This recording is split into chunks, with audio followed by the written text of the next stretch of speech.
संबल ग्राम मुकेश विष्णु यश ब्राह्मणा। संबल ग्राम में विष्णु यश नाम के ब्राह्मण होंगे, उनके यहाँ भगवान कल की भगवान अवतार धारण करेंगे। राजा इतने लुटेरे हो जाएंगे, प्रजा सब घर छोड़ के जंगलों में भाग जाएगी, तब भगवान कल की भगवान अवतार धारण करेंगे, शत्रुओं का संहार करेंगे, प्रजा को जंगल से घर में वापस पुनः लेकर के आएंगे, धर्म की स्थापना हो जाएगी। इतने लुटेरे राजा हो जाएंगे, इतने टैक्स लगा दिए जाएंगे, प्रजा जब टैक्स नहीं भर पाएगी घर छोड़कर के जंगलों में भाग जाएगी।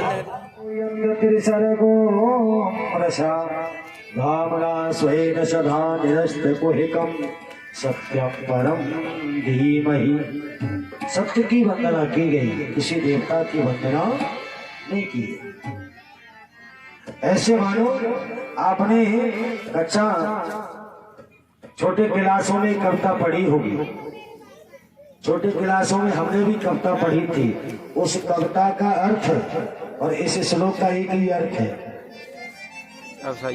उसी कविता में किसी देवता का नाम नहीं लिया गया, और कविता सबको याद भी शायद होगी, मेरे साथ में बोलेंगे। और उस कविता को पढ़ करके ही आपको इस श्लोक का पूरा अर्थ समझ में आ जाएगा। जिसने सूरज चांदे बनाया, जिसने तारों को चमकाया, जिसने सूरज चांदे बनाया, जिसने तारों को चमकाया, जिसने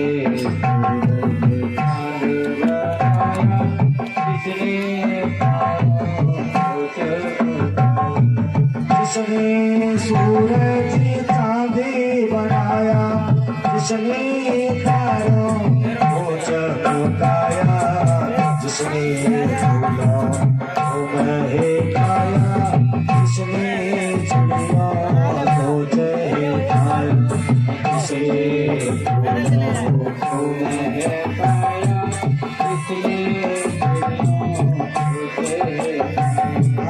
जिसने फूलों को महकाया, जिसने चिड़ियों को चहकाया, जिसने फूलों को महकाया, जिसने चिड़ियों को चहकाया, जिसने सारा जगत बनाया, उस ईश्वर के हम गोरे गाए, उस ईश्वर के हम गोरे गाए, खड़े से झुका, ईश्वर के हम गोरे गाए, खड़े से झुका, ईश्वर के हम गोरे गाए, खड़े से झुका। इस कविता का अर्थ है जिसने सूरज चांद बनाया। किसने बनाया? जिसने, नाम नहीं लिया गया। जिसने सूरज चांद बनाया, जिसने तारों को चमकाया। तारों को किसने चमकाएगा? जिसने तारों को चमकाया, जिसने फूलों को महकाया। का फूलों में किसने सुगंध भर दी? किसने महकाया? का जिसने भी, नाम नहीं लिया। और जिसने चिड़ियों को चहकाया।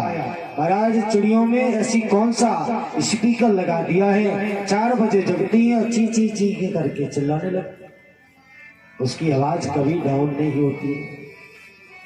सूरज चंद्रमा की लाइट कभी कम नहीं होती। लोग कहते महाराज जमाना बदल गया। अरे भाई क्या बदल गया?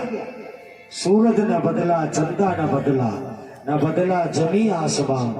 ये कितना बदल गया ऐसा। ना तो चंद्रमा बदला, ना सूरज में कोई चमक में फर्क पड़ा। वही है, पहले जो निकलता था पूरब में वही आज भी निकलता है। लोग कहते जमाना बदल गया। क्या जमाना बदल गया भाई? जमाने में कुछ भी नहीं बदला। अगर बदला है तो केवल व्यक्ति की सोच बदल गई, चश्मा बदल गया। वही जमाना है, वही सूरज है, वही चंद्रमा है, वही पृथ्वी है, वही जलवायु है, कुछ भी नहीं बदला, केवल व्यक्ति की सोच बदल गई। जिसने फूलों को बहकाया, जिसने सारा जगत बनाया, किसने? जिसने, कोई पता नहीं उसका। जिसने सारा जगत बनाया, उस ईश्वर के हम गुण गाएं, बड़े प्रेम से शीश झुकाए। एक कविता पढ़ी थी तब अर्थ मालूम नहीं था, तब तो केवल मास्टर साहब ने कहा याद करके लाना, कल सुनानी पड़ेगी। याद करके लाए, खड़े होके सुना दी, लेकिन आज भी हमें याद है वो। उसका अर्थ तब समझ में नहीं आ रहा था। इसका अर्थ क्या है? इसका अर्थ यही है, हम लोग सुबह आरती गा रहे थे हवन पे, ओम जय जगदीश हरे। ये जगदीश किसे कहा गया? किस भगवान का नाम है? जगदीश किसी भगवान का नाम नहीं है। का फिर का जगदीश उसे कहते हैं, जगत माने जो सारे जगत का ईश माने परमात्मा जो है, हम उसकी शरण में है। इसलिए इस आरती में किसी देवता का नाम नहीं लिया गया। इसी प्रकार से इस श्लोक में है, किसी का नाम नहीं लिया गया। दूसरे श्लोक में महाराज सुखदेव जी की वंदना करते। सुखदेव जी का जन्म हुआ 12 वर्ष तक माँ की उदर में रहे। 12 वर्ष तक माँ की उदर में रहे और 12 वर्ष के बाद नारा छेदन भी नहीं हुआ, जंगल के लिए भागना शुरू कर गए थे। वैसे भागवत में कथा नहीं है, अन्य पुराणों से ये सुखदेव जी के जन्म की कथा जोड़ देते।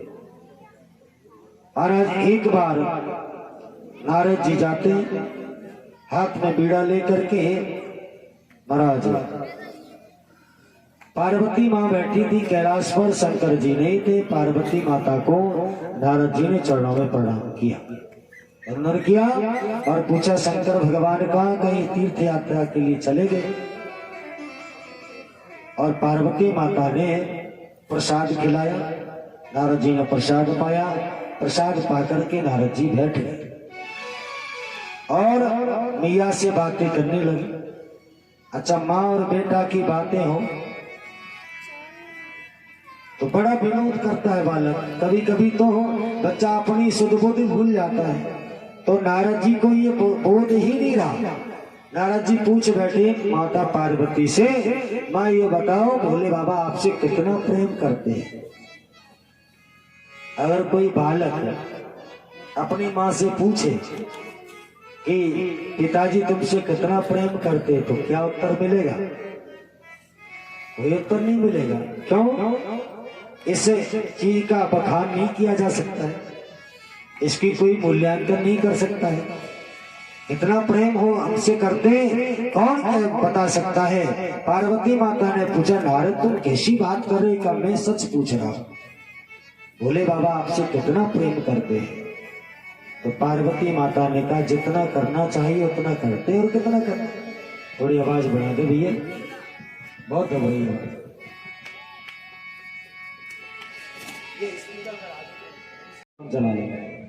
पार्वती माता ने कहा नारद जी से, बेटा जितना प्रेम करना चाहिए उतना करते और कितना करते? कहने नहीं माँ तुमने सही बात नहीं बताई। पार्वती माता ने कहा मैंने बिल्कुल सही कहा। नहीं फिर तो आपको ये भी मालूम होगा, भोले बाबा के गले में जो हार पड़ा हुआ है ना, भोले बाबा ने आपको कभी बताया है किसके सर है? गले में जो मुंडों की माला पड़ी है। पार्वती माता ने कहा ये तो हमें कभी नहीं बताया। नारद जी ने कहा तो तुम दे क्या खाक प्रेम करते हो? नारद जी भगवान के मन है, जब लीला भगवान को करनी होती है ना, तो नारद जी को पहले भेज देते हैं। अब तो नारद जी ने कहा तुमसे क्या खाक प्रेम करते, गले की माला तक नहीं बजाई आपको, आपसे विशेष कपट है। पार्वती माता ने कहा विशेष कपट है? बोले हाँ। आज आने दो शंकर जी को, हम खबर लूंगी। और नारद जी वहां से 9-2-11 हो गए, चले गए। सायंकाल में भोले बाबा आते हैं कैलाश पर, पार्वती माता मुंह फुला करके बैठी। अच्छा, घर में कोई मैया अगर गुस्सा हो, नाराज हो, तो पता कैसे चलेगा ये घर में ये मैया गुस्सा है? आप अनुभव से ही बता देंगे आज हमारी घरवाली गुस्सा में है, क्यों? कहा जैसे ही स्वामी घर में आएगा, घर का मालिक जैसे घर में आएगा तो देवी क्या करती है मालूम? या तो गुस्सा बच्चे पे उतार देगी, या यहाँ का बर्तन उठा के वहां पटक देगी। तो घर का जो मालिक है वो तुरंत समझ जाता है कुछ गड़बड़ है, या मुंह फुला के बैठ जाएगी, बोलेगी नहीं, बातें नहीं करेगी। भोले बाबा जैसे ही आए, भोले बाबा ने पूछा देवी क्या बात है? अरे हम जब कैलाश पर लौट करके आते थे तो तुम हमें जल की पूछती थी, भोजन की पूछती थी, आज तो कुछ नहीं पूछा, बताओ तो सही। पार्वती माता नहीं बोली। कहा नहीं, बताओ क्या बात है? पार्वती माता ने कहा पहले संकल्प करो, हम जो पूछेंगे बताओगे। भोले बाबा ने कहा वचन हमने दे दिया, बता तो भाग्यवान क्या बात है? कहा नहीं, पहले वचन दो, हम जो पूछेंगे वो आपको बताना पड़ेगा। भोले बाबा ने कहा देवी हमने आपको वचन दे दिया, पूछो क्या चाहिए। यही तो कहते हैं ये माताओं की हट होती है ना, बड़ी प्रबल। ये अगर मचल जाए घर में कि हमें साड़ी चाहिए, बनारसी चाहिए, नहीं तो भोजन में दलामली हो जाएगी। अच्छा माताएं घर में मचल जाए तो एक तरीका हम बता दें इनको खुश करने का। बोले क्या?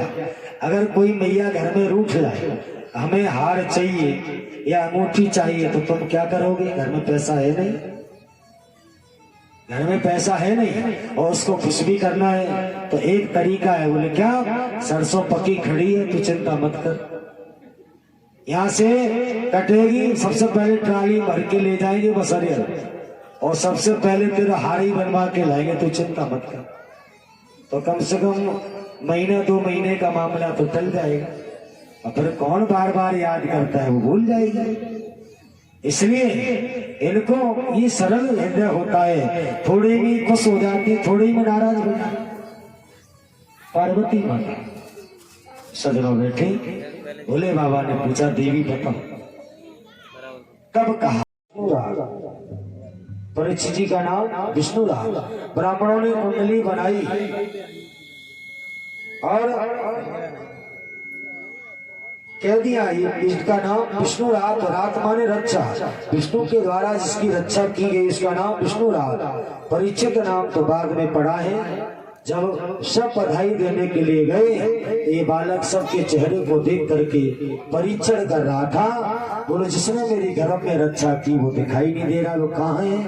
भगवान जब गए, बालक मुस्कुराने लगा, इसलिए इसका नाम परीक्षित रखा गया।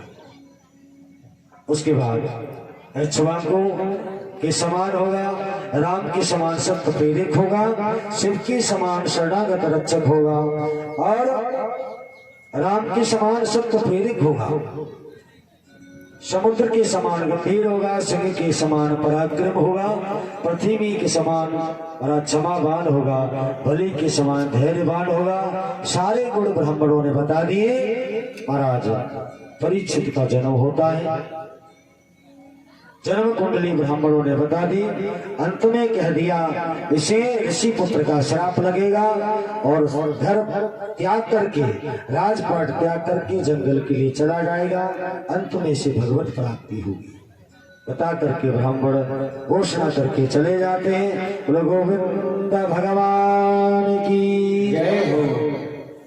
अब आगे की जो कथा है कल से हम लोग ठीक समय से 2 बजे से पधारेंगे। और साउंड वाले से मेरा निवेदन है भैया, साउंड